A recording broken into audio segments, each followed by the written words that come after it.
Hello, class. Welcome to another session on Income Tax Act. Today, we are going to learn income under Section 2, subsection 24. चलिए साहब शुरू करते हैं. Income section 224. Income का मतलब तो सर सीधा सीधा धंधा पानी के अंदर में जो प्रॉफिट आया वो है.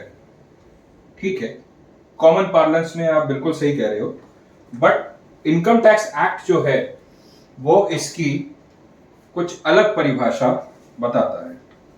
आइए साहब पढ़ते हैं. तो इनकम में क्या क्या चीजें जुड़ेंगी? सबसे पहले आपने जैसे बोला प्रॉफिट एंड गेन्स, ठीक है. डिविडेंड्स बहुत लंबी है इसलिए हमको देख देख के पढ़ना पड़ता है, सॉरी. अच्छा, इनकम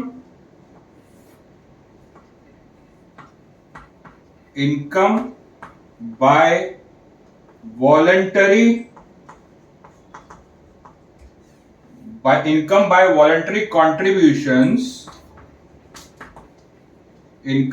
वॉलंटरी कॉन्ट्रीब्यूशंस टू किस को? ट्रस्ट है साहब. ट्रस्ट को मिलता है scientific research organisation,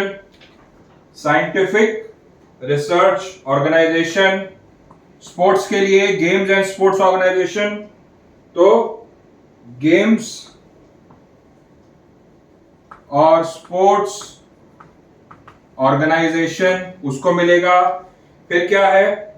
charitable trust, charitable institution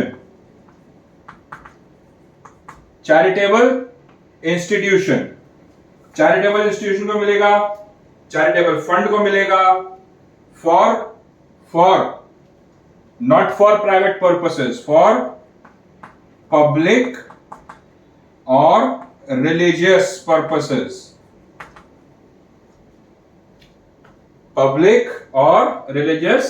purposes, जैसे कि Vanvasi Kalyan Ashram, sports authority of India, ISRO, कोई भी एक ट्रस्ट. ठीक है, राम मंदिर को ट्रस्ट मिला तो वो भी उनको भी इनकम टैक्स रिटर्न फाइल करनी पड़ती है. यूनिवर्सिटी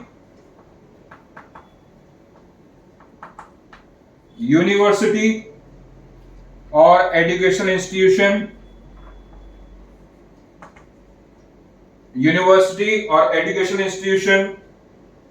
हॉस्पिटल्स को आप देते हो दान.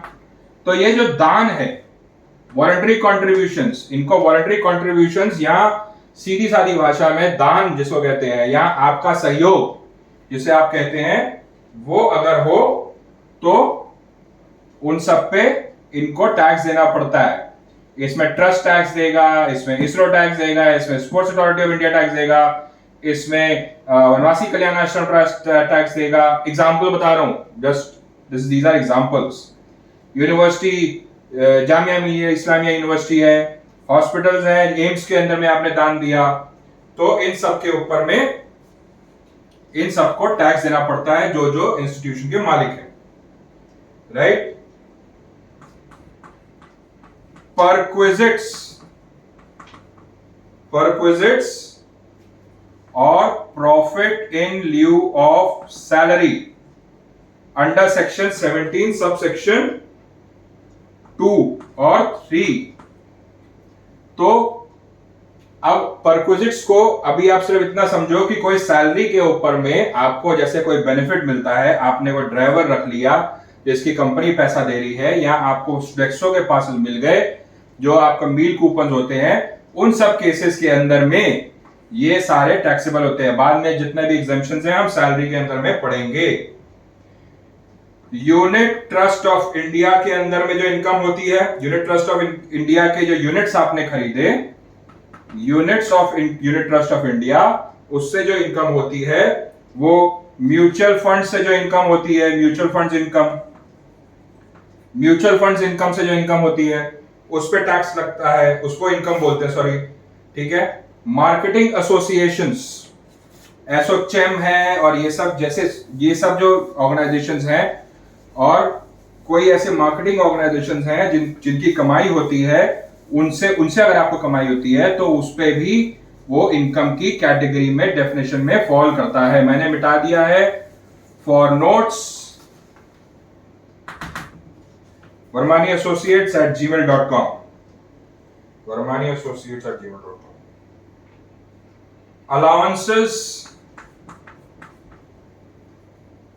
allowances to meet cost of living, ये भी सैलरी में पढ़ेंगे साहब हम। जैसे कि हाउस रेंट अलाउंस मिलता है आपको, कन्वेंस अलाउंस मिलता है आपको, इन सब टाइप में अलाउंसेस जो होते हैं वो इसमें फॉल करते हैं, ठीक है।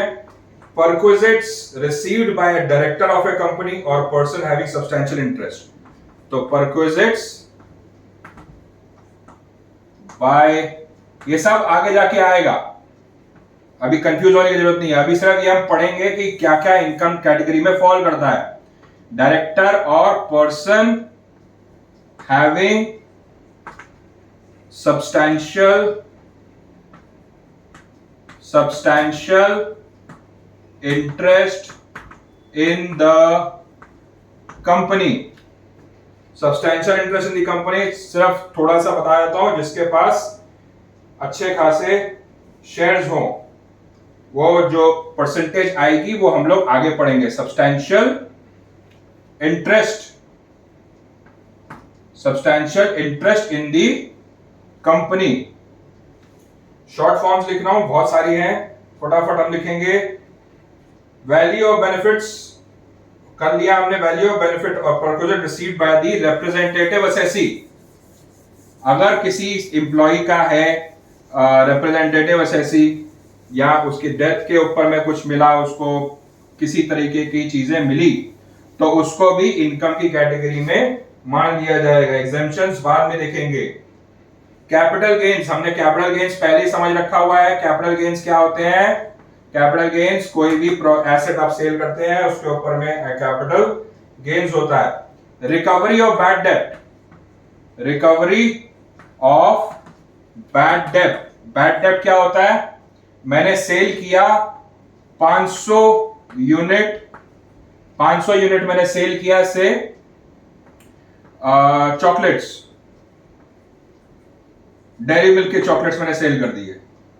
चॉकलेट्स मैंने सेल की 500 यूनिट के लिए एट द रेट ऑफ 50 रुपया। कितने हो गए? 25,000 रुपए का मेरी सेल हो गई। 25,000 की सेल के अंदर में जिसको मैंने सेल किया वो निकला मिस्टर नटवरलाल।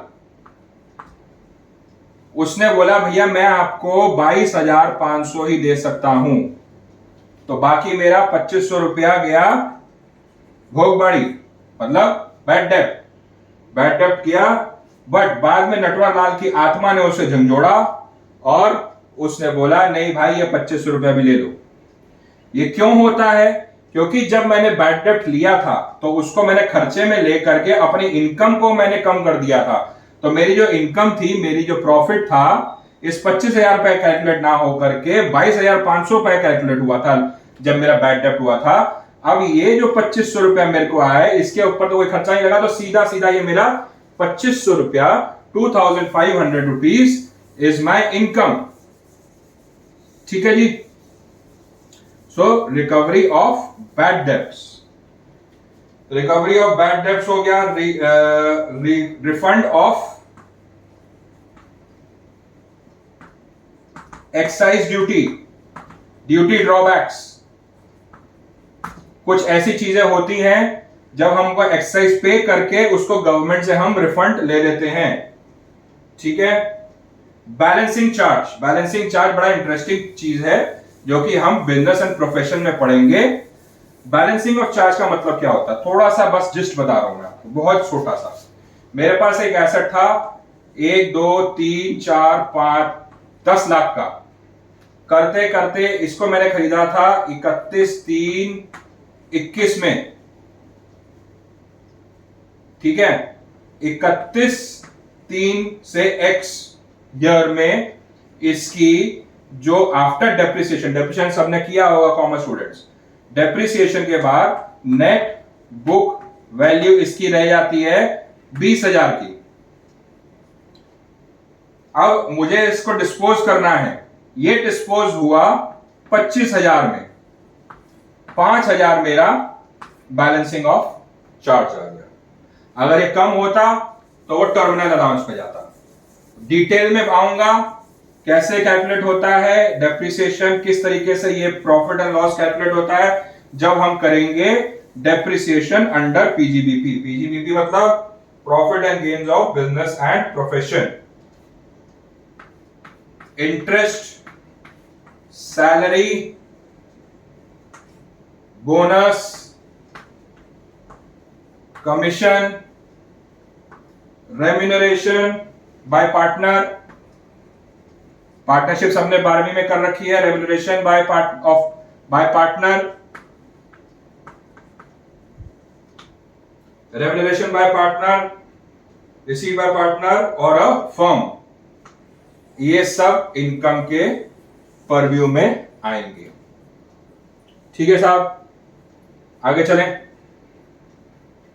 फिर क्या बोलते हैं, फिर बोला जाएगा अमाउंट रिसीव्ड फ्रॉम, भाई साहब यही नहीं, अगर आपने लॉटरी जीती, आपने जुआ खेला, आपने पत्ते लगाए rummycircle.com, आपने एस 2123 या विंजो गेम्स उसके ऊपर में जीता हुआ, विनिंग फ्रॉम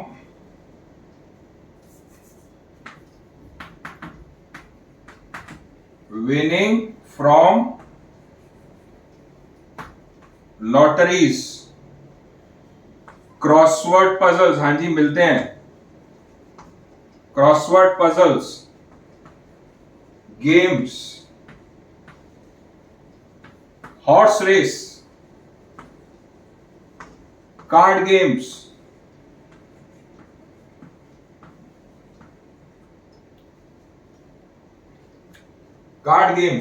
इन सब के ऊपर में जो आपने जीता वो आपकी इनकम मान ली जाएगी। ठीक है, any amount receive from employees for contribution of following funds. अब इनकम जो होती है इन सारे फंड्स के ऊपर में, वो भी इनकम की कैटेगरी में आती है। ESI is employ state insurance under ESI Act, under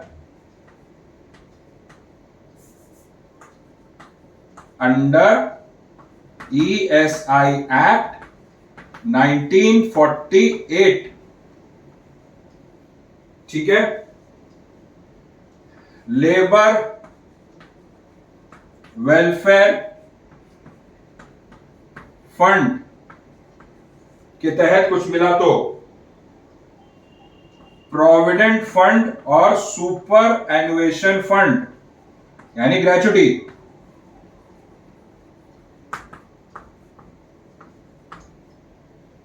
ठीक है, ये सैलरी चैप्टर में हम पढ़ेंगे। ठीक है, आगे चलते हैं साहब फटाफट।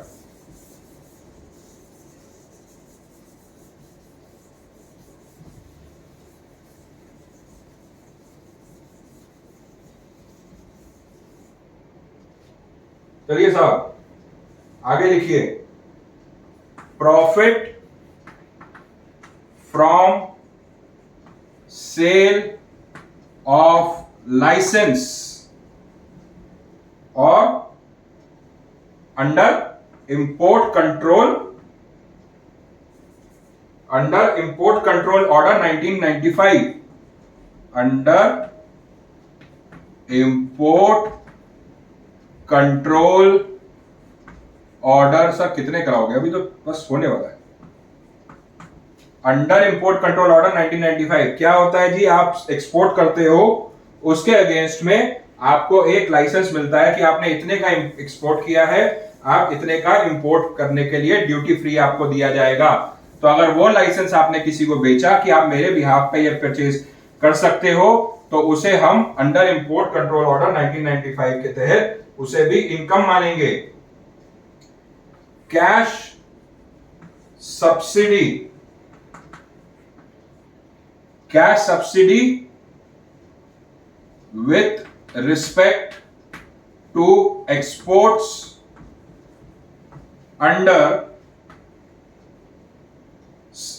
under any scheme of Government of India.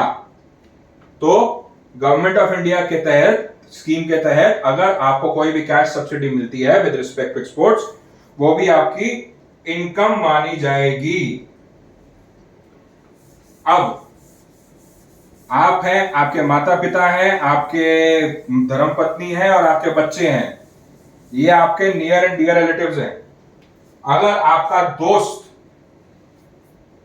आपको कोई अमाउंट देता है, अमाउंट रिसीव्ड बाय नॉन, ये इंपॉर्टेंट वर्ड है, नॉन रिलेटिव, नॉन रिलेटिव से कोई भी आपको पैसा आता है ग्रेटर देन क्या, 50,000 तक तो आपको कुछ नहीं है सर, 50,000 तक आप ऐश करो, आप ले सकते हो दोस्तों से, ठीक है, किसी से गिफ्ट ले सकते हो आप। बट अगर जैसे ये 50,000 ₹1 हुआ, सब पे टैक्स लग जाएगा। ठीक है साहब, आगे चलें, 3 और है, ज्यादा नहीं है।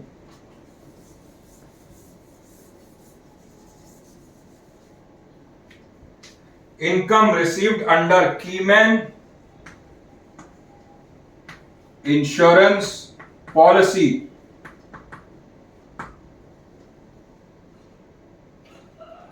कीमैन इंश्योरेंस पॉलिसी, कीमैन मतलब कोई कंपनी का जो एकदम खास एम्प्लॉय होता है उसे कीमैन बोला जाता है, खास बंदा होता है कंपनी का, उसे कीमैन बोला जाता है। उस इंश्योरेंस पॉलिसी के तहत अगर कोई अमाउंट मिलता है उसको, तो that is also considered as income.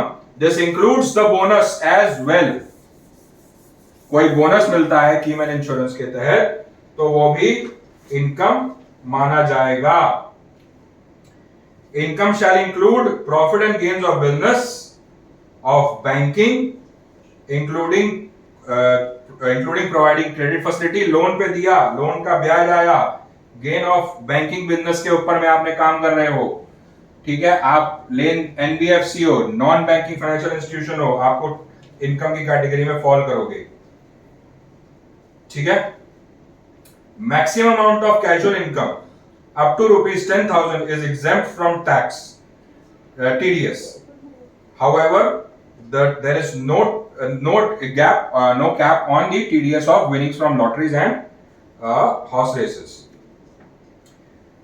ठीक है, सो ये 2 लास्ट के पॉइंट मैंने लिखे नहीं है, आप मेरे डिक्टेशन से आप कर सकते हैं। बट ये जो मैंने लिस्ट बताई आपको, इतने सारी चीजों की, इतनी सारी चीजें हमने करी हैं, ये एग्जॉस्टिव लिस्ट नहीं है, यानी कि यही खाली आएगा इनकम में, ये जरूरी नहीं है। इसके अलावा कुछ और भी ऐसी कैटेगरी हो सकती है जो कि इनकम कैटेगरी में फॉल करे। उसके लिए सुप्रीम कोर्ट रूलिंग्स हैं, हाई कोर्ट रूलिंग्स हैं, ITAT है, इन सबकी अगर रूलिंग के अंदर में आता है कि इसे इनकम ट्रीट किया जाएगा, तो वो एक मिसाल बन जाती है, वो एक एग्जाम्पल बन जाता है जिसे आगे फॉलो किया जाता है। अब इतनी कैटेगरी तो हमने समझ ली, आगे क्या?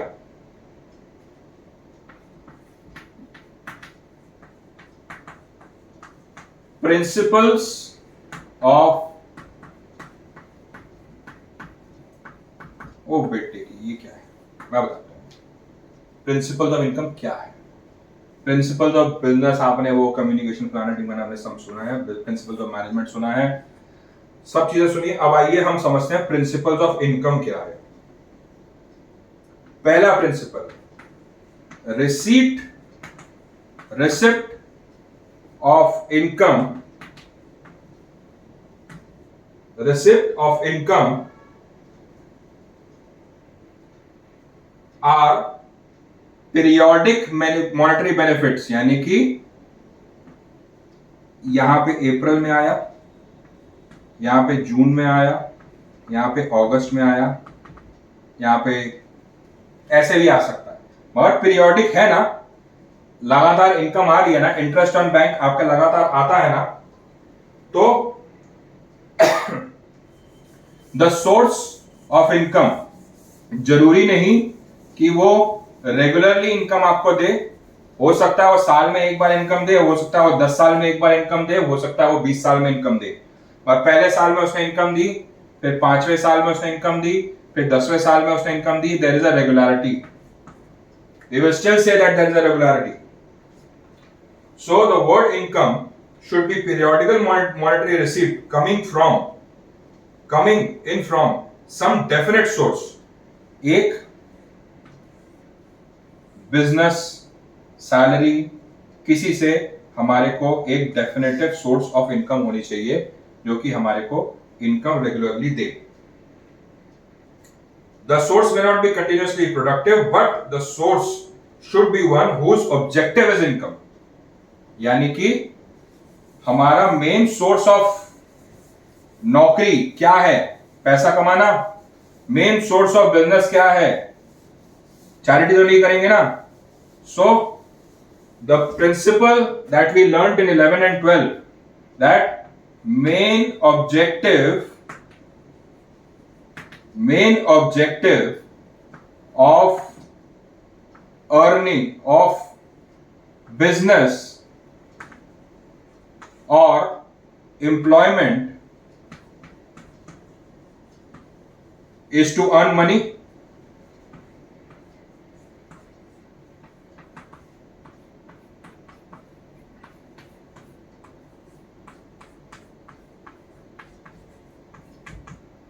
is to earn money. आशीर्वाद लेने के लिए अगर आप कोई बिजनेस चला रहे हैं तो वो इसमें फॉल नहीं करता है. ठीक है, आप बाबा बन जाइए, आप कुछ भी बन जाइए, मगर अगर आपका मेन सोर्स, मेन मुद्दा, main objective is to earn money, आप इनकम कमा रहे हैं. Income should be measurable. जैसा कि मैंने बोला, income should be measurable. Measurable मतलब पहले बाटा सिस्टम होता था, मैं 10 किलो चावल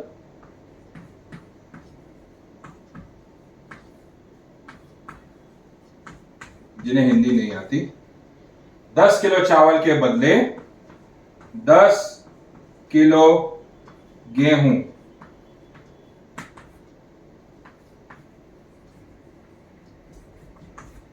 लूंगा. 10 किलो चावल की कीमत 800 रुपया, 10 किलो गेहूं की कीमत 900 रुपया. तो मैंने 10 किलो चावल दे करके 800 रुपए का चावल दे करके 900 रुपए का गेहूं कमाया, तो मेरी इनकम हो गई 100 रुपया. ठीक है. So income should B such that is measurable in terms of money. मैंने क्या बोला? आशीर्वाद लेने के लिए मैं काम नहीं कर रहा हूं, दुआएं लेने के लिए मैं काम नहीं कर रहा हूं. अगर मैं वो काम कर रहा हूं तो यहां पे इनकम टैक्स के अंदर में फॉल नहीं करता. इनकम में वो चीज फॉल नहीं करती. माँ बाप की दुआएं, बाबा जी की दुआएं, वो सब काम यहां पे नहीं चलेगा. Income should be measurable. अगर उन दुआओं की कीमत 50 लाख रुपया है तो मैं 50 लाख रुपया कमा रहा हूं. होता नहीं वैसे. Regular income versus one time receipt.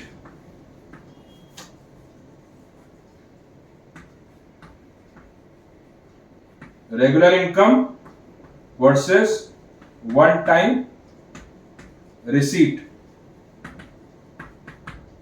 अगर आपका रेगुलर इनकम आ रही है, जो कि हमने बोला कि होनी चाहिए, मगर अगर वन टाइम रिसीट भी आती है, जैसे कि मैंने एसेट बेचा, उसके ऊपर कमाई की, तो भी वो इनकम कैटेगरी में फॉल कर जाती है. रेगुलरिटी और N expected regularity is an important element of income. However, it does not mean that one time income, one time receipt is not a receipt. तो regularity is one of the feature, but income tax बोलता है कि अगर आपको one time receipt भी आ रही है चीज बेचने पे, उसका मेजरेबल है, उसका आपको ये ध्यान था, आपका ऑब्जेक्टिव ये था कि आपको कम पैसा कमाना है, तो वन टाइम रिसीट भी आपकी इनकम में फॉल करेगी। ठीक है, किसको पता है mercantile system versus cash system?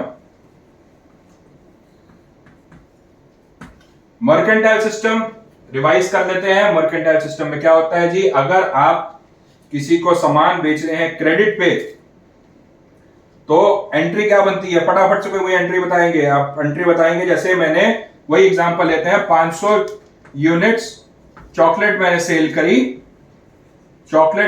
करी एट द रेट ऑफ ₹30, तो 15,000 का मेरी सेल आ गई। तो मेरी क्या होगा, से नटवर लाल, तो मैं क्या करूंगा, Natwar Lal account debit. Sir आप इनकम टैक्स में कहां अकाउंट घुसा रहे हो भाई, समझो बात को जरा, इसलिए मैं अकाउंट घुसा रहा हूं। टू सेल्स, ये इस केस में होता है। और फिर जब कैश मिल जाएगा तो कैश टू नटवर लाल। ये मैंने सेल की 1 अगस्त को, ये मेरे पास 31 अगस्त को पैसा आ गया। ठीक है,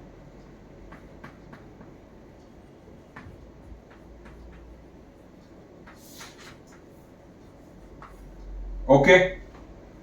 तो मर्केंटाइल सिस्टम बोलता है जब मेरी इनकम ड्यू हो जाए, इस जगह पे मेरी इनकम ड्यू हो गई, यानी कि यहां पे इस 15,000 को मेरी लेने का मुझे राइट मिल गया, तो उस केस में मेरी इनकम यहां से शुरू हो जाएगी।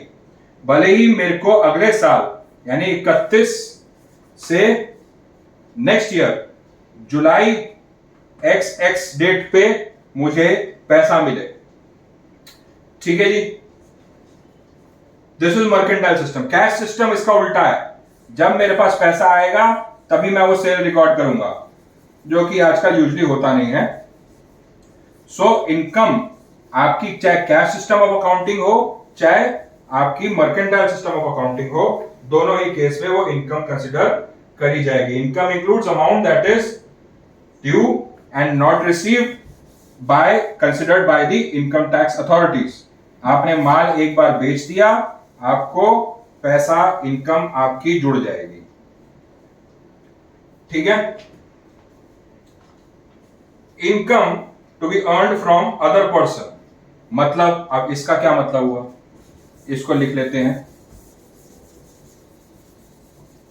ये लंबा जाएगा क्लास, तो फटाफट से हम चलते हैं। Income has to come from external sources.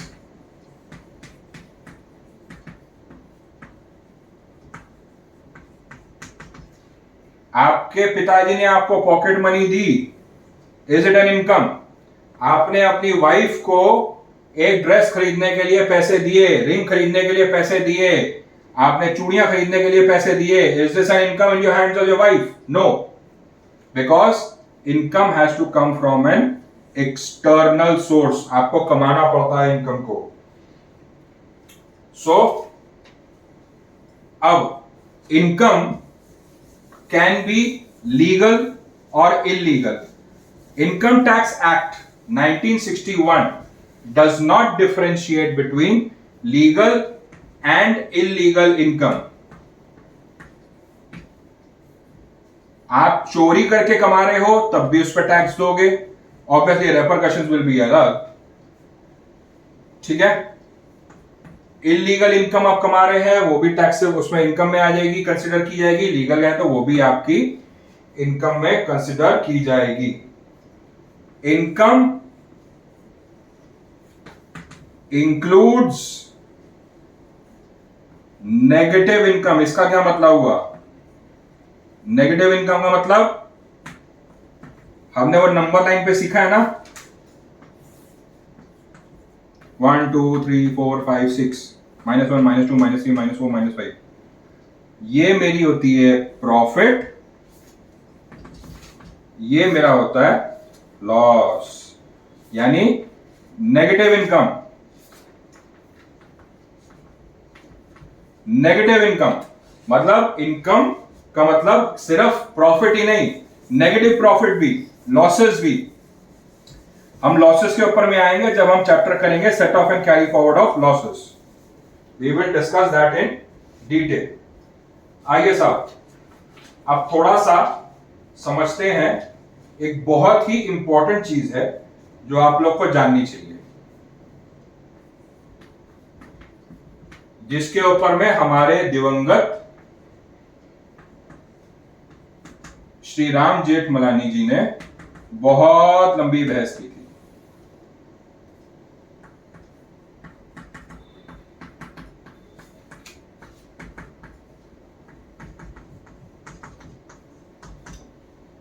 Capital and revenue receipt. ठीक है जी, इसका क्या मतलब होता है?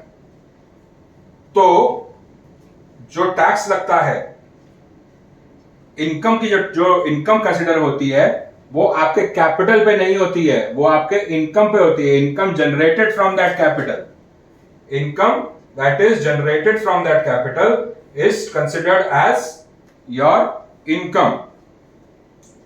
So we have to understand the difference between capital receipts and revenue receipts.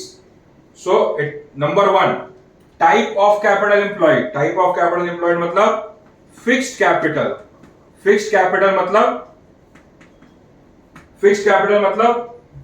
fixed assets, goodwill, ठीक है। Receipt with regards to fixed assets and goodwill is treated as capital assets, and this is used in the usual business operations. ठीक है। Revenue receipts is circulating capital. Circulating capital का मतलब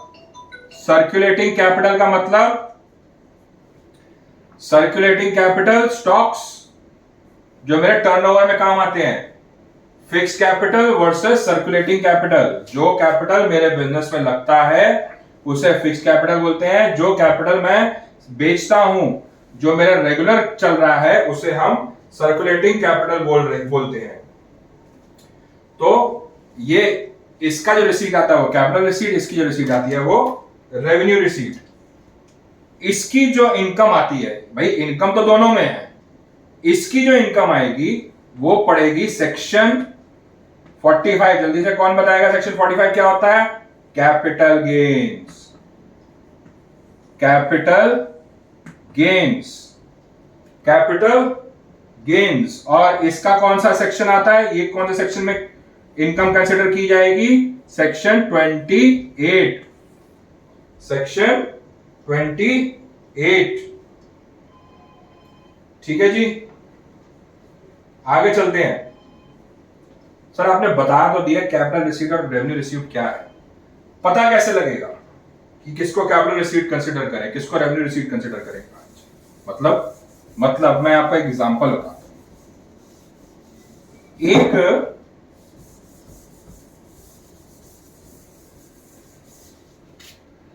आइए साहब, एक बंदा है, he is into dealing in properties. Properties खरीदता बेचता है, ठीक है। ये एक बिल्डर है अंसल,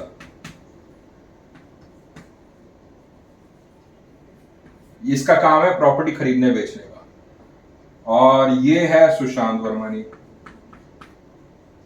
नॉर्मल इंसान, ठीक है। तो इसके पास जो बिल्डिंग्स होंगी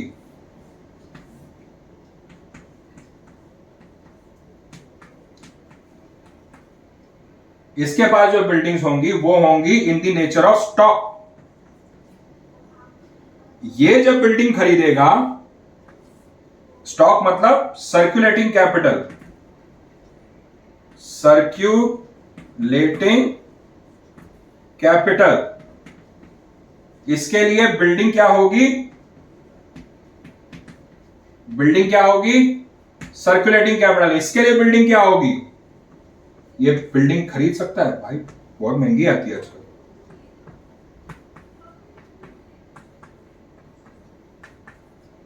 बहुत महंगी आती है। इसके लिए बिल्डिंग होगी फिक्स्ड एसेट्स। तो इसके लिए यहां पे इसको जो रिसीट मिलेगी वो होगी कैपिटल रिसीट, और इसको जो मिलेगी वो होगी रेवेन्यू रिसीट। ठीक है। So what is the, so number 1 point इससे क्या निकलता है? What is the intention of Ansals to own the building? What is the intention of Ansals to own the building? The intention of Ansals to own the building is to sell the flats in the building. What is the intention of Sushant? His intention is to purchase the building for his business purposes. ठीक है। अब shares हैं। सुशांत वर्मानी अगर shares खरीदता है, ठीक है, वो उसका इंटेंशन क्या है शेयर्स का? To keep the shares and sell it, to keep the shares and sell when the price rises and earn dividends. तो उस केस में क्या होगा? उसका फिक्स्ड हो जाएगा, फिक्स्ड कैपिटल। और यही अगर ब्रोकर हो तो उसका इंटेंशन क्या है भैया? खरीदना बेचना। ठीक है। So I hope you understood the criteria of determining this thing. Some examples of capital receipts are liquidated damages, liquidated damages, liquidated damages. Just give me a moment guys.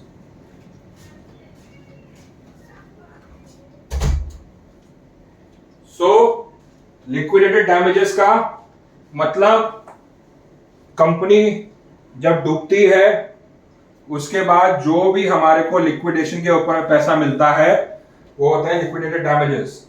The receipts of liquidated damages are in the nature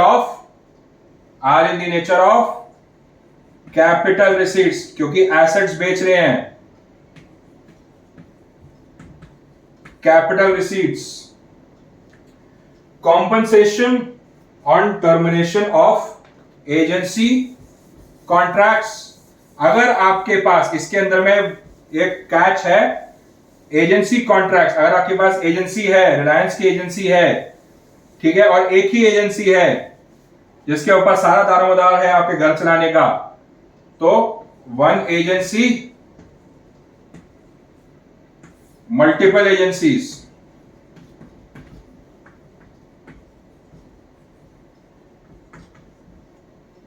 एक agency है तो ये capital receipt है, multiple agencies है तो ये revenue receipt है। Clear? ठीक है जी, आगे बढ़े। ये फॉल करता है सेक्शन 28 2C के अंदर में। ये स्पेसिफिक डेफिनेशन यहां पे दी गई है इसके लिए कि मल्टीपल एजेंसीज को अगर हमको टर्मिनेशन होती है एक एजेंसी की, out of these multiple agencies, that will be a revenue receipt. ठीक है।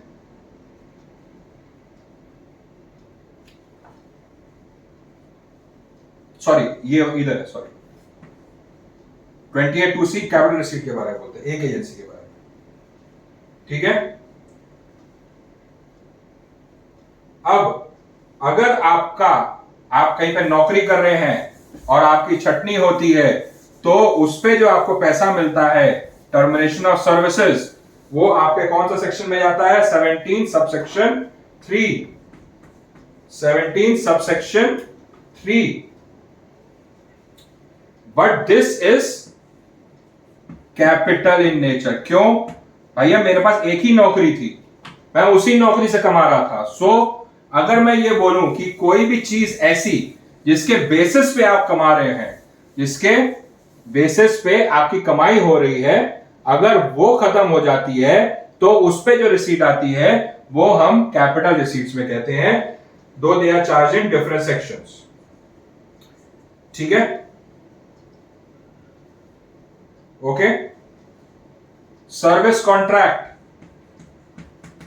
सर्विस कॉन्ट्रैक्ट वो एम्प्लॉयमेंट कॉन्ट्रैक्ट था, ये सर्विस कॉन्ट्रैक्ट सेक्शन 56(2) सर ऊपर से जा रहा है भाई। ये सब जो सेक्शंस आएंगे ना, सैलरीज, बिजनेस प्रोफेशन, जब हम पढ़ेंगे तो ये सारे सेक्शंस को लेते हुए ही पढ़ेंगे। अभी आप सिर्फ ये समझो कि कैपिटल रिसीट और रेवेन्यू रिसीट्स कब कब होते हैं। ठीक है, so in order to summarize what is capital receipt, how to determine capital receipt and how to determine revenue receipt, the intention, number one is intention of assessee, intention of assessee, nature and quantity of purchase, nature and quantity of purchase, stocks, buildings, ठीक है, nature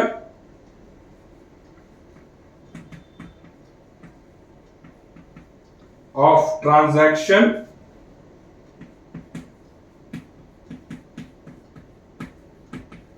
transaction in overall operations of business, nature and transaction of business, specific definition in the act, जैसे मैंने बोला specific definition in 28(2)(3) capital receipts, not revenue receipts, my fault, act। ठीक है, any other circumstances unique in nature, ये एक wide term छोड़ दिया गया। ठीक है जी, तो ये कैपिटल रिसीट और रेवेन्यू रिसीट करने के लिए इसे कहते हैं लिटमस टेस्ट। हमने स्कूल में सीखा था litmus test, right? So this brings us to the end of our income section. ठीक है साहब, अगली क्लास में जो थोड़े बहुत हमारे डेफिनेशन छूट गए थे हम वो करेंगे, और उसके बाद चलेंगे हम एग्रीकल्चरल इनकम के ऊपर में। किसके ऊपर में? एग्रीकल्चरल। हाँ भाई, एग्रीकल्चरल इनकम। ठीक है, हमने क्या क्या करना है? इंडिया की डेफिनेशन, ठीक है, ईयर की डेफिनेशन। सर ये क्या बोल रहे हो भाई? इंडिया तो हमें पता है, भारत सबसे प्यारा। ईयर क्या होता है? प्रीवियस ईयर और असेसमेंट ईयर हम पढ़ेंगे। ठीक है, इन दोनों को पढ़ने के बाद हमने क्या करना है? जयराम जी की बोलना है और एग्रीकल्चरल इनकम पे पढ़ चले जाना है। ये थोड़ा सा लंबा खींचेगा, 15 मिनट की क्लास होगी। Thanks guys, bye.